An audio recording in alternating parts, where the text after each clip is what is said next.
안녕하세요. 저는 밀양에 살고 있는 중년 여성입니다. 2년 전 안타까운 사고를 겪고 아직도 그때의 공포와 후유증에서 벗어나지 못하고 있기도 하죠. 여전히 제 탓 같기만 한 그날의 일 때문에 남편 생각이 많이 나는 오늘입니다. 날이 좋아도 흐려도 남편 생각이 내내 가슴속에서 떠나질 않아 괴로운데 이게 참 병원의 힘으로도 극복하기가 어렵더라고요. 제가 전생에 큰 잘못을 지었기 때문에 일이 벌을 받는다고 해야 되는 걸까요? 밤만 되면 우는 것도 지치고 새벽 도중 잠에서 깨서 한참을 멍 때리고 있는 시간도 너무 힘이 들어서 사연을 찾게 되었어요. 그래도 이곳에는 저만큼이나 힘든 경험을 한 사람들이 수두룩하더라고요. 다들 위로받아 가시길래 저도 한번 글을 남겨봅니다. 저는 저랑 남편 그리고 아들까지 해서 셋이서 살고 있었어요. 그리 유복한 집이 아니었지만 유복한 집 못지않게 아주 행복하게 살았습니다. 특히 제 남편은 남편으로서 또는 아빠로서 늘 진심을 다하는 사람이었어요. 집안의 가장이 똑바른 사람이었기에 우리 집은 큰 갈등 없는 가정이었습니다. 아들도 올곧게 커주었죠.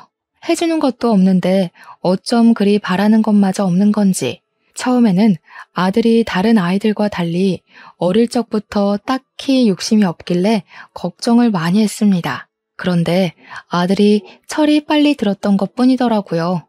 애들이 철이 빨리 드는 건 안 좋다고 말씀들 하시는데 그런 걱정과 달리 저희 아들은 당시 사춘기가 왔는데도 일탈을 해본 적이 없네요. 저는 당시만 해도 시집을 무척 잘 갔다고 생각했어요. 남편 잘 만나 아들 바람직해 웬만한 신여성들이 부럽지 않은 아줌마였습니다. 그런데 말이에요. 이렇게 수월하기만 하던 우리 가정에 어느 날 딱 하나의 큰 문제가 닥쳐왔어요. 바로 남편에게 있던 전처의 존재였죠. 남편의 재혼은 결혼을 하기 전부터 알고 있었고 남편 또한 자신의 이혼 사실 때문에 결혼 전 제게 호감 표시하는 걸 미안해했었어요. 다들 이혼을 한 사람들은 다 이유가 있다고 하잖아요. 제가 어떤 사람인 줄 알고 저를 그렇게 믿으세요. 제가 작정하고 미란 씨 꼬시고 싶어서 거짓말하는 거면 어쩌려고요. 진짜 나쁘게 마음먹은 사람들은 지금 정환 씨처럼 그런 식으로 티 안 내죠. 저도 보는 눈이 있어요. 제가 하루 이틀 지켜보고 이러는 줄 아세요? 남편은 자신의 이혼 이력을 마치 죄명처럼 여겼지만 괜찮았어요. 저는 남편의 환경보단 남편의 인품이 더 눈에 들었던 사람이거든요. 이만한 남자 못 만나겠다 싶어서 제가 먼저 적극적으로 대시를 했고 남편은 제게 미안해하기만 하다가 끝내 저를 받아주었습니다.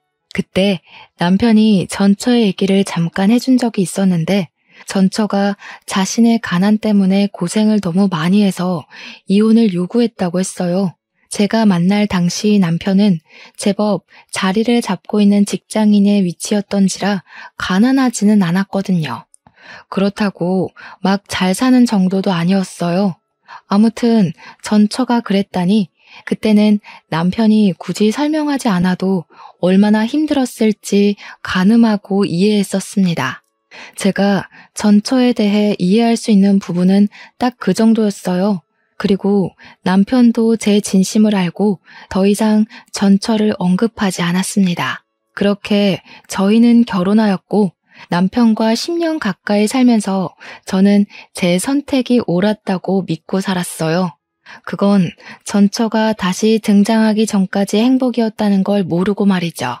저는 남편 입에서 전처 얘기가 안 나올 줄 알고서 살았는데 왜 전처 문제가 다시 수면 위로 올라왔냐 하면 바로 전처가 남편을 찾아왔기 때문이었어요. 저랑 남편이 같이 결혼 생활을 이어간 지 무려 10년이라고 했잖아요. 남편이 어느 날 제게 와서는 정말 예고 없이 전처의 존재가 다시 나타났다고 하더라고요. 남편은 한 회사에서 제법 오래 일한 사람입니다. 일반 소기업의 과장 자리였는데 어릴 적 전처랑 이혼할 쯤에 그 회사를 들어가서 계속 다니고 있다가 저를 만난 거예요. 그러니 전처가 남편을 찾아내는 건 어렵지 않았을 겁니다. 그래도 전처가 남편과 이혼을 하고서 한 번도 소식이 없다가 갑자기 나타났다고 해서 얼마나 당황했는지 몰라요. 전처가 왔었다는 그날 저녁에 남편이 제게 심란한 얼굴로 얘기를 꺼내더라고요. 전처가 말기암이래. 그래서 마지막 소원이 있다고 재훈이랑 한 달만 같이 있을 수 있냐고 하네. 뭐? 같이 살아달란 소리야? 이혼해놓고 10년 만에 연락 와서 갑자기 그게 무슨 소린데? 당연히 안 된다고 했지? 미안해. 아직 대답 못했어. 나도 워낙 갑작스러웠던지라 거절은 못했거든. 당신한텐 정말 미안하지만 재훈이 생모잖아. 한두 달밖에 못 산다고 하는 게 마음에 걸렸어. 맞습니다. 사실 제 아들은 제가 낳은 자식이 아니에요. 재훈이는 남편과 전처 사이에 나온 자식이고 남편은 저와 만날 때 아들의 존재를 바로 밝혔었습니다. 저는 그것마저 흔쾌히 받아들일 준비가 되었을 만큼 남편을 사랑했어요. 그리고 우리 아들을 남편의 아이라고만 생각했지 절대 전처의 아이라고는 생각하면서 살지 않았습니다. 아들은 제 품에 안겼을 때 겨우 2발로 걷는 아기였어요. 당연히 아들이 큰 뒤로 생모의 존재가 있다는 걸 따로 알려주긴 했습니다. 아들이 처음 알고 좀 혼란스러워하긴 했으나 저는 말해주었어요. 나는 아기 때부터 너를 키우면서 한 번도 생모가 따로 있다고 생각하고 키운 적 없었다고 말이죠. 아들도 제 마음을 알아주어서 엄마인 제 존재를 부정하거나 그런 일은 없었습니다. 그런데 전처가 갑자기 나타나 제 아들에게 눈독을 들이다니요. 왜 잘 살고 있는 우리 가정을 휘저으려 하는 건지 이해가 안 되었어요. 이미 자기가 포기한 남편이고 아들이잖아요. 아무리 죽을 때가 되었다고 하지만 이미 다른 가정이 있는 사람을 왜 다시 찾냐는 말이에요. 자기가 죽을 병에 걸렸으면 남의 남편이 된 전 남편을 다시 찾아도 되는 건가요? 그게 감동적이고 가슴 아픈 스토리라고 생각하는 걸까요? 전처도 전처지만 저는 남편에게도 처음으로 실망이란 걸 했습니다. 남편이 전처가 무슨 부탁을 했든 확실하게 거절만 했어도 저희 집안 공기가 바뀌진 않았을 거예요. 그날 이후 우리 집에는 한 번도 느끼지 못했던 냉기가 흘렀습니다. 저는 남편의 생각을 당연히 단호하게 거부했고 남편은 그것에 대해 계속 고민하면서 시간을 흘려보냈죠. 그러던 어느 날 남편이 베란다에서 누군가와 통화하는 걸 보았어요. 슬그머니 가서 엿들었더니 통화 상대가 전처인 것 같더라고요. 그럼 입원 안 하고 그냥 집에서 보내려는 거야? 그러다 갑자기 큰일 나면 어쩌려고? 괜찮겠어? 어차피 가망이 없는 삶인데 언제 죽든 상관없지 뭐. 차라리 빨리 죽어버렸으면 좋겠다는 생각도 해. 너무 아플 때면 스스로 목숨도 끊고 싶더라. 그런 생각하면 안 되지. 할 수 있는 데까지는 버텨야 돼. 기다려봐. 내가 어떻게든 아내 설득해 볼게. 우리 와이프 그렇게 나쁜 사람 아니라서 당신 입장 이해해 줄 거야. 남편이 저를 잘 모르는 부분도 있었나 봅니다. 그럴 수밖에요. 10년 넘게 살아오면서 저 또한 남편에게 이럴 수 있는 여자라는 걸 처음 알았거든요. 저는 둘의 통화를 참지 못하고 베란다로 들어갔습니다. 남편의 휴대폰을 빼앗아 제가 받았어요. 저희 남편이 저를 잘 모르는 것 같아서 대신 말씀드릴게요. 말기암이라는 건 정말 유감입니다. 그런데 제 아들은 안 돼요. 가족이란 건 이미 손 놓으셨으면 그걸로 끝이라고 생각해요. 이렇게 다시 찾아서 남의 가정 뒤흔들어 놓을 거였으면 이혼을 하지 말았어야죠. 여보, 일이 돼. 지금 그런 상황 아니야. 들어가서 설명할 테니까 휴대폰 이리 줘. 말기암이면 남의 가정이 파탄 나든 말든 그렇게 이기적이어도 되는 거예요? 아무리 죽기 전에 마지막 소원이라지만 기본적으로 윤리는 지켜야죠. 저는 그쪽 때문에 죽겠다고요. 남편은 결국 제게 큰 호통을 치면서 휴대폰을 강제로 앗아갔습니다. 그리곤 전처에게 다시 전화하겠다는 말을 하고서 끊었고 방으로 들어가 버렸어요. 속이 열불이 난다는 기분이 어떤 건지 그때 처음 느껴봤네요. 저희 집은 원래 큰 소리가 나는 집안이 아닌데 전처의 등장 이후로 번번이 큰 소리가 나니 아들도 깜짝깜짝 놀라는 것 같았어요. 아들은 저와 남편이 목청을 높일 때마다 불안했는지 한 번씩 방 밖을 나와서 눈치를 보더라고요. 이렇게 시간만 보내다간 뭐 하나 해결되는 거 없이 가족 관계가 망가져 버릴 것 같았어요. 계속 이렇게 날짜만 보낼 수는 없었어요. 그 망할 전처의 존재 때문에 저희 집이 이렇게나 흔들려야 하는 걸 두고 보기가 힘들었습니다. 남편도 전처에게 시간이 얼마 없으니 초조해지는지 더 예민하게 행동하더라고요. 우리는 결국 아들의 뜻에 따르기로 했습니다. 아들에게 이 커다란 문제를 떠안기기 미안했지만 어쨌든 전처에게 가야 할 사람은 아들이니까 아들의 생각이 중요했어요. 처음 아들에게 물었을 때 아들은 저를 생각해 주는 건지 남편의 제안을 거절했습니다. 그런데 그럼 통화만 해달라는 전처의 부탁을 남편이 또 거절 못하고 안고 와서는 그날 아들과 전처가 처음으로 통화를 하게 되었어요. 그것도 제가 있는 앞에서 말이죠. 이름이 재훈이라고 그랬니? 엄마는 네 이름을 상열이라고 지었었는데 바꿨구나. 아직 우리 아들이 엄마는 많이 낯설 거야. 엄마가 너를 두고 떠날 수밖에 없었던 건 정말 미안해. 아들 입장에선 엄마를 용서할 수 없겠지만 그래도 기회 한번 주면 안 되겠니? 엄마가 다른 건 안 바라고 죽기 전에 아들 얼굴 한 번만 보고 싶어서 그래.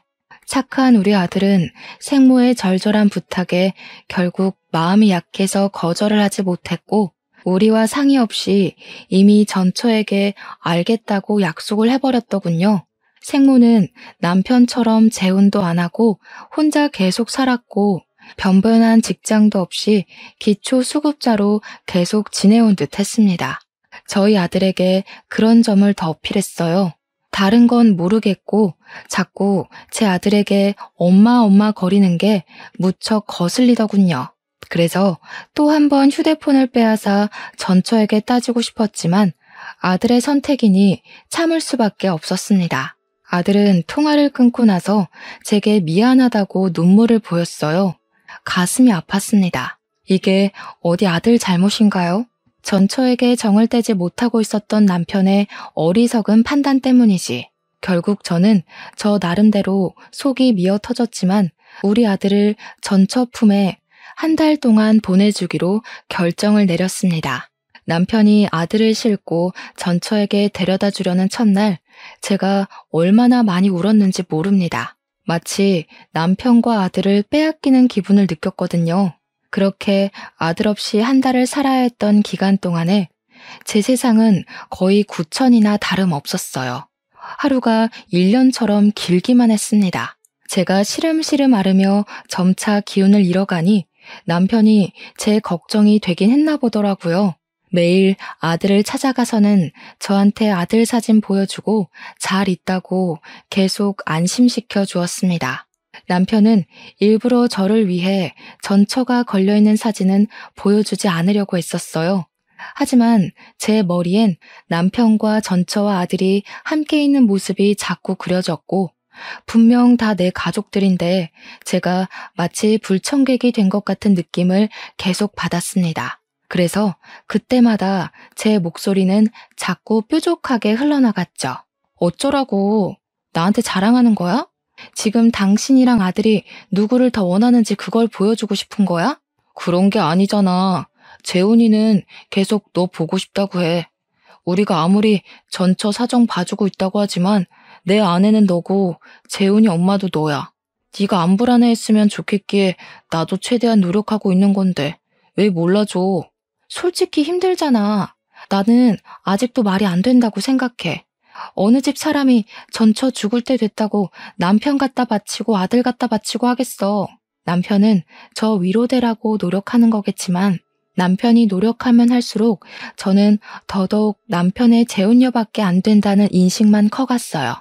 밤새 몰래 우는 것도 지쳐가며 보낸 시간이 어느덧 한 달째가 되던 날, 그 하루 전날이었습니다. 남편은 어김없이 아들에게 방문을 했고 그날은 작별하기 하루 전이라 전처랑 마지막 저녁 식사를 같이 해주기로 했다네요. 전처도 더 이상 아들 안 찾겠대. 내일 입원한다고 하더라고. 병원에 데려다 주기로 했어. 그동안 내 사정 이해해줘서 고마워. 내가 앞으로 당신한테 더 잘할게. 전처가 다른 말 해도 이젠 더 이상 안 봐줘. 무조건 내 아들 데리고 오는 거야? 그리고 그 여자가 어떻게 눈을 감든 그것도 당신이 신경 안 썼으면 좋겠어. 당연하지. 전처도 가족 있으니까 마지막 가는 길엔 굳이 나랑 아들이 필요 없어. 나도 그렇게까지 해줄 생각은 없고. 다시 한번 말하지만 나 전처한테 아무런 마음도 없어. 내가 좋아하는 건 당신이야. 이젠 평생 속 안 썩일게. 제가 한 달을 참아줬는데 그 몇 시간을 더 못 참겠습니까? 저는 남편에게 알아서 하라는 말을 한 뒤 다음 날만 목 빠지게 기다렸어요. 다음 날이 되면 남편이 아들을 또 데리러 갈 것이고 제 아들은 다시 제 품으로 돌아올 테니까요. 마음도 싱숭생숭하고 시간도 너무 안 가서 아들 기다리는 김에 저는 아들방 청소까지 다시 한번 싹 했습니다. 사실 아들이 없는데도 거의 매일 아들방을 청소했어요. 그럼 남편이 아무도 안 쓰는 방인데 피곤하게 뭘 그리 고생하냐고 하더군요. 그럴 때마다 저는 남편이 제 걱정을 해주는 것보다 누구 때문에 내가 이러고 있는데 라는 마음이 더 컸을 뿐입니다. 그만큼 남편에게 받은 상처는 컸고 잃은 신뢰는 깊었으니까요. 제가 이렇게 청소를 하고 있으면 남편이 언제 귀가했는지도 모를 때가 많았어요. 그런데 이번에는 제가 청소를 다 하고 나왔는데도 남편이 도착하질 않는 겁니다. 시계를 보았는데 벌써 11시가 되어 있었어요. 남편은 여태 아무리 늦어도 저녁 9시 전이면 집에 들어왔던 사람입니다. 사람이 와야 할 시간에 안 오면 밉든 아니든 걱정되잖아요. 마지막 날이라서 더 오래 있으려고 하는 건가? 그렇게 이해해주며 기다리길 1시간째. 자정이 넘어갈 시간이 되자 결국 전화를 해봐야겠더라고요. 그래서 휴대폰을 들었는데 그 타이밍에 남편한테 전화가 먼저 왔습니다. 근데 받은 사람은 남편이 아닌 아들이었어요. 그리고 그날 저는 아들한테서 충격적인 소식을 들었습니다. 아빠랑 아줌마랑 같이 나갔는데 5시간째 안 들어와. 나 버리고 간 건 아니겠지? 무서워, 엄마. 여기 밤 되면 주변에 사람도 없고 편의점도 없어. 나 혼자 동떨어져 있는 것 같아. 뭐? 아빠가 아줌마랑 같이 나갔어? 아니다. 엄마가 갈게. 거기 어디야? 주소가 어떻게 돼? 주변에 우편물 있는지 찾아봐. 저는 아들에게 문자로 주소를 받고 급히 택시를 타고 찾아갔습니다. 아들 말대로 전천의 집이라는 곳의 위치는 인적이 드문 곳이었어요. 속된 말로 정말 사람 하나 죽어도 몇 년은 모르고 방치시킬 수 있을 만큼이었습니다. 이런 무서운 곳에 우리 아들을 한 달이나 뒀다는 사실은 저를 또 한 번 괴롭게 만들었어요. 저는 당장 아들을 봐야 했습니다. 전처 집 초인종을 누르자 아들이 나왔는데 혼자서 많이 무서웠는지 저를 보자마자 안기더군요. 저는 그런 아들을 다독이면서 집 안으로 들어갔어요. 거실 바닥을 보니까 분명 다 같이 저녁을 먹은 흔적은 남아 있었습니다. 아들한테 다시 한 번 더 남편과 전처의 행방을 물었는데 아들은 그저 전처가 남편한테 따로 할 말 있다고 밖으로 데리고 나간 것밖엔 모른다고 하더군요. 저는 일단 아들을 잠깐 집에 두고서 집 주위를 둘러봤어요. 남편을 부르면서 돌아봤으나 찾을 수가 없었습니다. 남편 폰으로 전처 연락처를 찾아서 전화해도 전처 휴대폰마저 꺼져 있어서 기다리는 것 말고는 할 수 있는 방법이 없었어요. 그렇게 저는 아들과 같이 그곳에서 하루를 지냈습니다. 그럼에도 전처랑 남편은 나타나질 않았고 어쩔 수 없던 저는 일단 아들을 데려간다는 메모만 적은 뒤 그 집을 빠져나왔어요. 그리고 저는 그렇게 남편을 잃게 되었습니다. 며칠째 연락도 없고 돌아오지도 않길래 남편을 실종 신고까지 해야 했네요. 당최 이게 무슨 일인지 어안이 벙벙했어요. 남편이 이렇게 사라진 것이 혹시 그 말기암 전처에게 마음이 흔들렸기 때문일까? 그런 생각도 했습니다. 설마 둘이서 외국 병원으로 가버린 건가 싶기도 했고요. 하지만 그 생각들은 전처가 말기암이라는 전제가 있는 한 발생할 확률이 희박한 결론들이었어요. 곧 죽을 사람이 어떻게 도망을 친단 말입니까? 그만한 체력이 안 되잖아요. 그러나 만에 하나 정말로 둘이 다시 눈이 맞아서 달아난 거라면 믿고 싶지 않았지만 자꾸 생각나는 결론이 그런 쪽밖에 없었어요. 저는 그날 이후 밥도 제대로 못 먹었고 매일 아들만 붙잡고서 눈물을 흘렸습니다. 그렇게 한 달이 다 되어가도 남편이 나타나질 않자 저는 그제야 남편이 우릴 버렸다고 인정했어요. 하지만 이해는 안 되었습니다. 제가 아는 남편은 절대 여자 때문에 가정을 버릴 남편이 아니니까요. 어느 정도 시간이 흐른 뒤에는 남편 실종 사정도 제게 무척 중요한 일이지만 그보다 당장 눈앞의 경제 생활이 더 문제가 되었어요. 그래서 저는 일단 심란한 마음을 억누르고 직장을 찾아야 했습니다. 그렇게 그날도 마찬가지로 아르바이트 면접을 보고 돌아오던 날이었어요. 통장에 얼마 있는지 잔액을 확인한다고 잠깐 은행을 들렸는데 그곳에서 뜻밖의 인물을 만나게 되었는데요. 바로 남편의 전처였어요. 창구에 일을 보러 온 것 같더라고요. 옆에는 모르는 남자까지 끼고 있었습니다. 그런데 여기서 제가 혼란스러웠던 건 분명 전처는 말기암이라고 했는데 그날 제가 본 모습은 다 죽어가는 저보다 건강해 보였고 사이좋게 손잡고 있는 아저씨랑도 마주보고 잘만 웃고 있었어요. 누가 저런 사람을 보고 말기암이라고 할까 싶을 정도의 멀쩡한 몸뚱어리였습니다. 이미 남편이 말했던 전처의 시한부 기한은 지난 상태였어요. 남편 말대로라면 전처는 이미 이 세상 사람이 아니어야 했다고요. 그런데 왜 살아있는 거지? 너무 혼란스러우면서도 전처랑 같이 있어야 할 제 남편의 존재가 궁금했습니다. 남편이 전처랑 같이 있다가 사라졌으니 제 눈앞에 나타난 전처처럼 남편도 나타나줘야 하는 거잖아요. 전처를 발견한 순간 저는 심장이 빠르게 뛰면서 순간 눈이 돌아버렸어요. 사람들이 많다는 것도 잊어버리고 전처한테 쫓아가 전처의 멱살을 붙잡았습니다. 뭐야 당신? 네가 왜 살아있어? 내 남편은 어쩌고 당신이 왜 여기 있냐고. 내 남편이랑 같이 있었던 거 아니야? 너랑 같이 있다가 없어졌잖아. 어머, 이 아줌마가 왜 이래? 무슨 소리 하는지 모르겠거든요? 사람 잘못 본 거겠죠.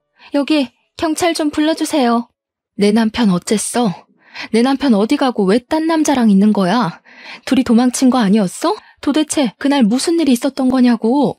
당황한 전처는 자기 딴에 머리 좀 굴리다가 저를 정신 나간 사람 취급하는 걸로 방향을 틀었습니다. 그때 옆에서 전처 애인인지 뭔지 저를 떼어내고 패대기 쳤고 쌍욕을 하면서 전처를 데리고 나가버렸어요.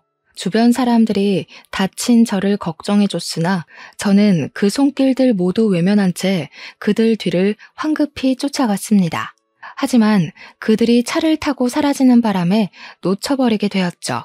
그런 찝찝한 마음으로 아무것도 하지 못하고서 집에 돌아와야 했습니다. 그런데 아무래도 이상하고 말이 안 돼서 도무지 전처 모습을 지울 수가 없더라고요. 분명 전처는 말기암이라고 남편이 그렇게 말을 했는데 어떻게 저리 버젓이 돌아다닐 수가 있단 말인가요?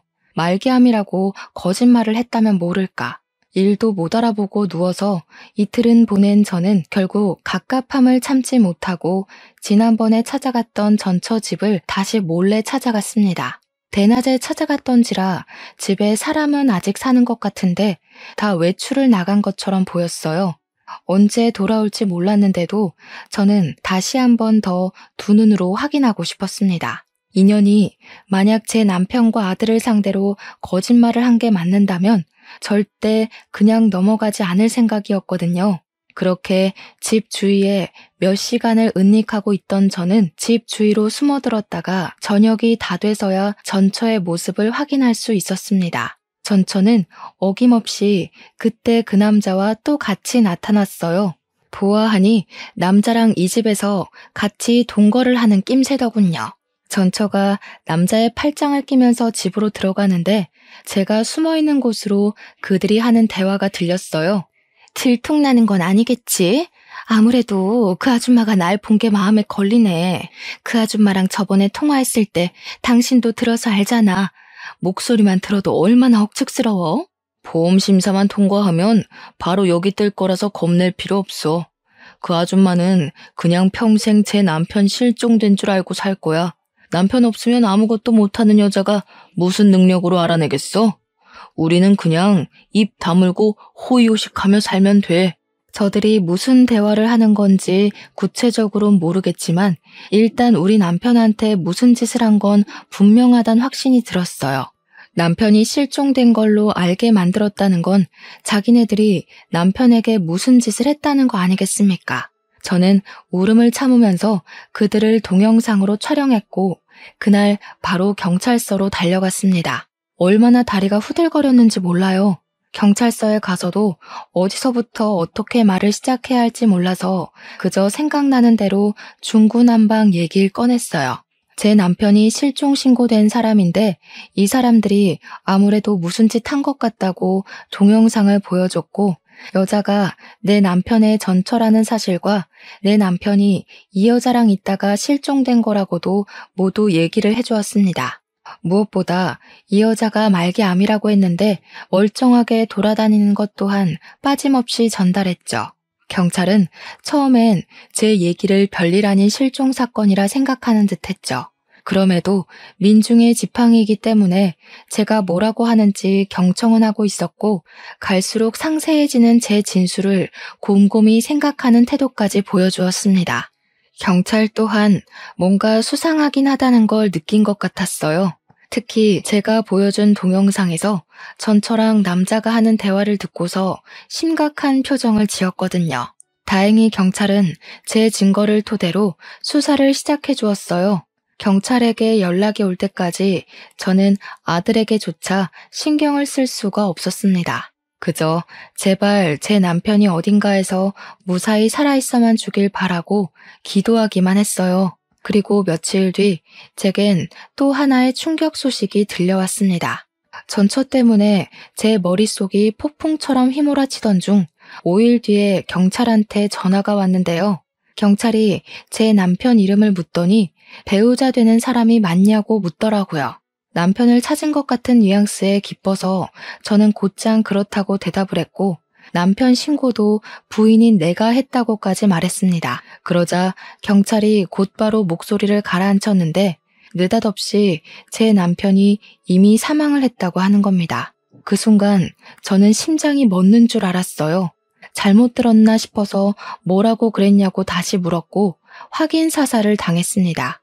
이것만으로도 충분히 믿을 수 없는 충격을 받았는데 그 뒤 경찰이 다시 있는 말은 저를 주저앉게 만들었어요. 남편분이 김정환 씨잖아요. 그런데 윤민호 씨 성함으로 사망 신고가 됐어요. 그러니까 시신은 김정환 씨가 맞는데 신고 정보는 전부 윤민호 씨라는 거죠. 네? 도대체 무슨 말을 하시는 거예요? 아이고 세상에, 무슨 그런 소리가 다 있대?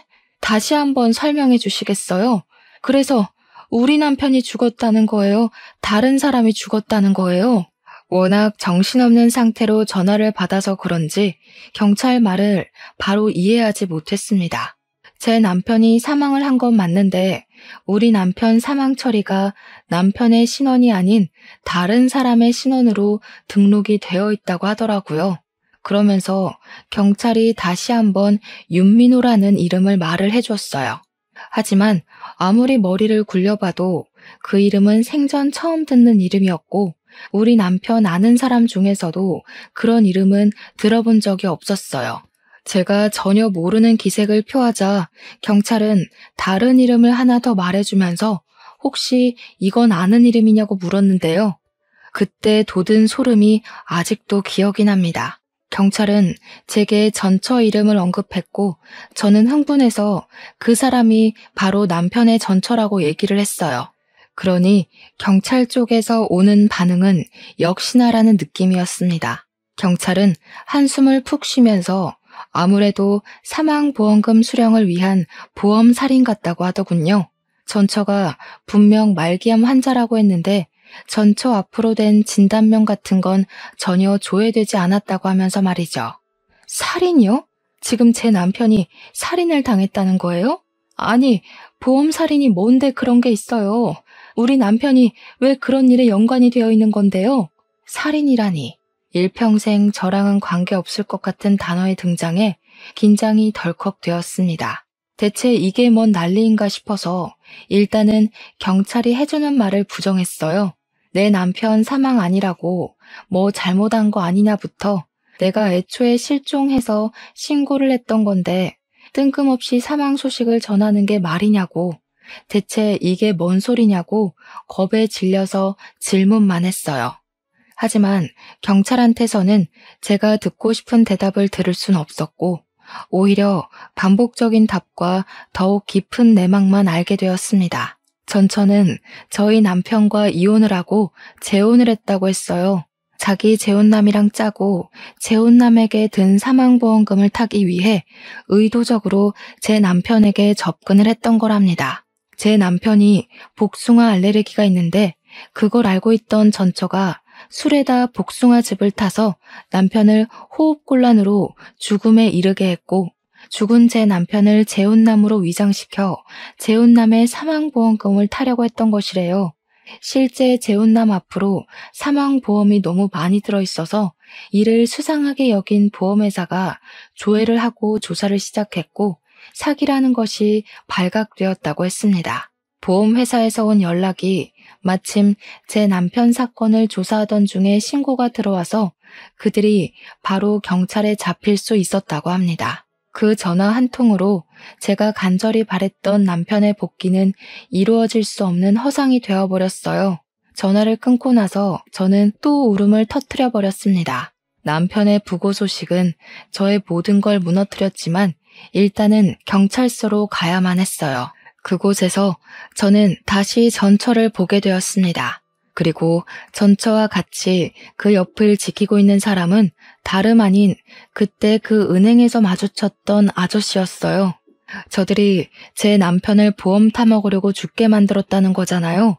경찰에게 듣기만 했을 때보다 직접 눈앞에서 그 욕망에 찌든 모습을 보니 제 분노는 이루 말할 수 없이 솟구쳤고 저는 아랑곳 없이 다짜고짜 달려가 전처 등짝을 패기 시작했어요. 당신들이 사람이야? 어떻게 내 남편을 그런 식으로 이용을 해? 한때 가족이었던 사람한테 어떻게 그럴 수가 있냐고. 내 남편은 네가 죽는다고 했을 때 아들 생모라고 안쓰러워하기까지 했는데 어떻게 그런 착한 사람한테 정신 나간 짓을 할 수가 있어? 전처는 제게 두들겨 맞는 것에 짜증내면서도 자기 재혼남한테 성질을 부렸습니다. 내가 이 아줌마 찝찝하다고 했지. 진작에 이 아줌마까지 손봤으면 걸리는 일 없었을 거 아니야. 대담한 짓까지 해놓고 왜 이런 실수를 대비 안 해? 네 탓이라고? 집 주소 들킨 게 누군데? 애초에 너네 집 노출 안 시키고 어디 다른 데로 애 불렀으면 이런 일까지 안 왔겠지. 둘은 서로 반성할 기미는 안 보이고 서로 제 남편 죽인 걸 등한시하고 있었습니다. 제 남편의 죽음이 이런 골빈 사람들 때문에 더더욱 가벼워지는 게 너무 싫었어요. 저는 오열을 하면서 바로 전처의 머리채를 잡고 흔들었습니다. 차라리 말기암 걸려서 죽어버리는 게 나았다고, 왜 살아서 나한테 이런 끔찍한 경험을 안겨주냐고 원망하였어요. 나 때는 그놈 쥐뿔도 없었다고. 전부인한테 이 정도는 해줄 수 있는 거잖아. 그놈 가난뱅이일 때 고생한 건 나야. 뒤치다거리 내가 다 해줘서 취직시켰던 거라고. 고생이란 고생은 내가 다 했는데 정작 보상을 당신이 받는 건 억울하지. 아무리 그래도 그렇지 어떻게 사람을 죽일 생각을 해? 네가 뭐라고 짓거리든 짐승만도 못한 짓 벌인 건 사실이야. 착한 사람 이용해서 죽여놓고 뻔뻔하게 변명하고 싶어? 남편이 날 버린 줄 알고 얼마나 원망했었는데 니까짓게 이런 짓을 벌인 줄도 모르고 나는 남편이 가는 순간에도 남편 욕만 했었다고. 우리가 뭘 잘못했다고 이런 지옥을 떠넘겨? 그런 남자 골라서 결혼한 건 그쪽 선택이잖아. 그쪽이 잘못 선택해서 이 꼴난 걸 왜 나한테 따져? 내 전 남편 재혼녀가 그쪽 아니었어도 전 남편은 이렇게 될 운명이었어. 당신이 거길 기어들어온 거잖아. 솔직히 당신도 돈 못 받을까봐 이렇게 난동 부리는 거 아니야? 남편이 전처의 처지를 얼마나 잘 이해해줬는데 어떻게 이런 저급한 발언을 할 수가 있는 건지. 이런 괴물 같은 사람이 같은 땅을 밟고 살아가고 있다는 게 믿기지가 않았어요. 저는 참지 못하고 전처의 뺨을 후려쳤습니다. 전처 재혼남은 전처랑 다퉈서 전처한테 기분이라도 상했나 보더라고요. 제가 전처의 뺨을 때리든 말든 신경 안 쓰는 거 있죠? 이 괴물 같은 년아, 너 같은 잡종들은 절대 깜빵에서 나오면 안 돼. 평생 깜빵에서 썩을 준비나 해야 될 거야. 감히 착한 내 남편을 죽이고 다시 바깥 놔둘 수 있을 것 같아? 네가 기어 나오면 내가 또 쳐넣을 거니까 평생 네가 뭘 잘못했는지 뼈저리게 느껴보라고. 제 남편은 정말 좋은 마음으로 전처의 마지막 길을 배웅해 주려고 했던 건데 왜 죽어서 돌아와야 했을까요? 생각할수록 너무 화가 났고 전처랑 재혼남에게서 반성의 기미가 안 보여 더 괴로웠습니다.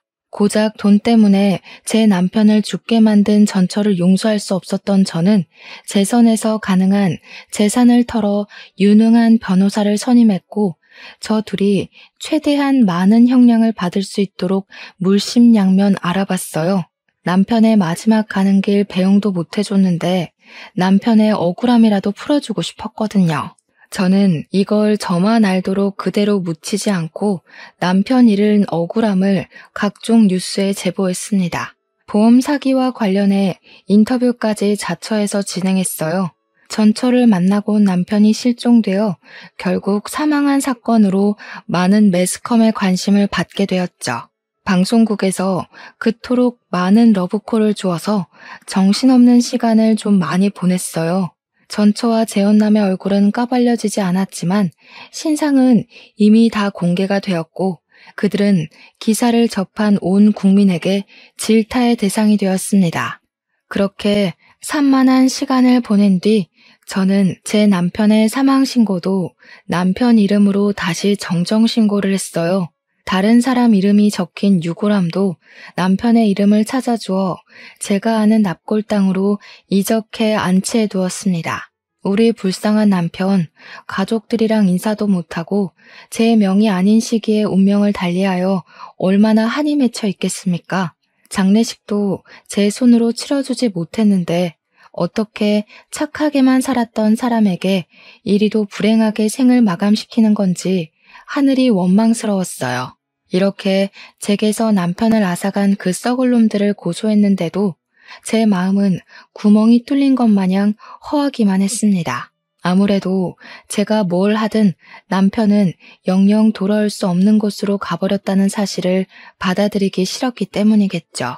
이런 제 사정을 알아주신 건지 보도를 탄 이후 저희 동네뿐만 아니라 모르는 사람들까지도 저와 아들의 처지를 알아봐 주셨어요. 우선 동네에서는 아주머니들이 어린 아들이 있는데 제가 밥도 못 먹고 기운도 못 차리니까 그게 걱정이 되었는지 반찬도 많이 챙겨주시고 아들이 좋아할 만한 맛있는 식품도 많이 챙겨주셨고 또 제 아들에게는 용돈을 쥐어주는 분들도 계셨어요. 그땐 아들이 길에만 나가면 하루 5만 원에서 10만 원은 쥐고 귀가를 했었습니다. 뿐만이 아니었어요. 사회에서는 저희에게 더 큰 마음을 보여주었습니다. 가족이 없고 남편이 유일한 보호자였던 제게 보험회사가 연락이 왔는데 남편의 사망보험금 총 2억을 지급해 주더라고요. 그리고 이 사실이 남편의 회사에도 소문이 퍼져서 직원들이 남편을 위해 위로금 3천만 원을 모아주었고 남편의 퇴직금까지 받게 되었습니다. 이 많은 고마운 손길들 덕분에 저랑 아들은 앞으로 살아가는 데에 당장은 무리가 없어졌어요. 남편이 좋은 사람이 맞다는 게 이렇게 또 증명이 되니 감사하면서도 제 마음이 울적하더라고요. 그래도 이 모든 도움들은 남편이 저희에게 남기고 간 마지막 가장의 책임감이 아닌가 싶습니다. 하지만 그런다고 가장을 잃은 무게는 저와 아들에게 평생 지울 수 없는 아픈 상처로 남을 겁니다. 그때로부터 2년이 지났음에도 현재 저는 우울증의 정신과 약까지 복용을 하고 있어요. 아직도 과거의 기억에서 벗어나지 못했고 남편이 제게 처음 전처의 소식을 갖고 온 그날 남편을 더 심하게 뜯어말렸더라면 이런 사고를 막을 수 있지 않았을까 후회를 계속하고 있답니다. 머릿속에 가득 차서 일상생활이 불가능할 정도로요. 근데 그게 우리 아들한테도 영향을 끼쳤나 봅니다. 아들은 한참 친구들이랑 뛰어놀 나이인데도 학교 마치면 늘 바로 귀가를 해서 제 곁에 있어줘요. 저를 억지로 일으키고 맛있는 거 먹고 싶다고 조르고 가끔씩 산책도 데려나가 줍니다. 아빠도 없는데 엄마까지 잃으면 자기는 정말 살 수가 없다고 하는 아들의 말을 들을 때면 저도 잠시 정신이 번쩍 들긴 해요. 제가 차마 아들한테는 아빠가 그렇게 돌아가셨다는 말은 못 해줬고 사고로 눈을 감았다고만 알렸거든요. 그러니 아들이 아빠가 돌아가신 건 제 잘못이 아니라고 더 기운을 북돋아주는 거 있죠. 그런데 아들도 한편으로는 아빠의 죽음이 자기 때문이라고 말할 때가 있는데요. 자신이 생모를 보러 가겠다고 결정하지 않았으면 아빠가 안 죽었을 거라고 생각하더라고요. 어린 나이에 얼마나 가슴 아픈 자책입니까? 저희는 이렇게 서로 번갈아 가면서 자책을 하며 살고 있어요. 무려 2년이나 지난 일인데 말이죠. 가족을 잃어본 사람들은 저희의 입장을 이해해 줄 거라 생각합니다. 그런 나쁜 놈들 때문에 착한 우리 남편이 희생되었는데 그걸 어떻게 잊겠어요? 어떻게 보내주겠습니까? 생각은 깊어지고 그럴수록 후회는 늘어가니 잠을 자기가 힘들어 수면제 없이는 밤을 보낼 수가 없을 지경까지 이르러 버렸네요. 그렇게 많은 사람들이 제 남편의 억울한 죽음을 알아주었는데도 저는 또 이렇게 남편의 죽음을 알리러 사연을 씁니다. 남편이 세상에서 잊히지 않았으면 좋겠고 이렇게 해서라도 한 맺혔을 우리 남편의 마음을 위로해주고 또 위로해주고 싶거든요. 이것만이 제가 남편을 위해서 할 수 있는 최선이지 않을까 싶습니다. 라디오의 목소리가 청취자분들에게 닿는 것처럼 저희 남편에게도 닿았으면 좋겠다는 마음으로 몇 마디 좀 올리고 싶어요. 한 번도 제 꿈에 찾아오지 않은 남편에게 내가 잘못했으니 제발 꿈에만 나타나달라고 얼굴 한번 보고 제대로 작별 인사하자고 말하고 싶습니다. 남편에게 화를 냈던 모든 순간이 후회가 되지만 제 마음속 뿌리 깊게 박혀있는 후회는 다름 아닌 남편과의 마지막 통화인데요. 남편이 다음날 집에 돌아오면 앞으로 저 아들에게 잘하겠다는 그 말을 서운한 마음에 진심으로 받아주지 못했던 게 괴로울 정도로 마음에 걸려 있어요. 그게 남편과의 마지막인 줄 알았더라면 조금이라도 따뜻한 말 한마디 더 해줄 걸. 왜 내 그릇은 그리도 작아서 남편 가슴에 대못을 박았는지 남편에게 미안하다고 말해주고 싶고 죽을 때까지 당신의 존재를 잊지 않고 마음에 품고 살겠다고 혹시나 만나게 된다면 그렇게 용서를 빌고 싶습니다. 이 모든 삶이 그냥 긴 꿈이거나 누군가의 소설이면 얼마나 좋을까요? 세상에 신이 있다면 제가 죽기 직전 한 번이라도 제게 남편과 작별 인사를 제대로 할 시간을 주겠죠. 그날을 손꼽아 기다리면서 아들과 함께 이 고된 시간을 버티며 살아가도록 하겠습니다. 제 남편 이야기 들어주셔서 감사해요. 들어주신 청취자분들이 계셔서 오늘도 제 남편은 억울함을 해소했을 것 같습니다. 여러분들은 당장의 서운함 때문에 가족들을 등지지 마시고 조금 더 따뜻한 마음으로 보듬어주는 사람이 되시길 바랍니다. 제 사연을 보시고 위로의 한마디 부탁드릴게요. 고맙습니다.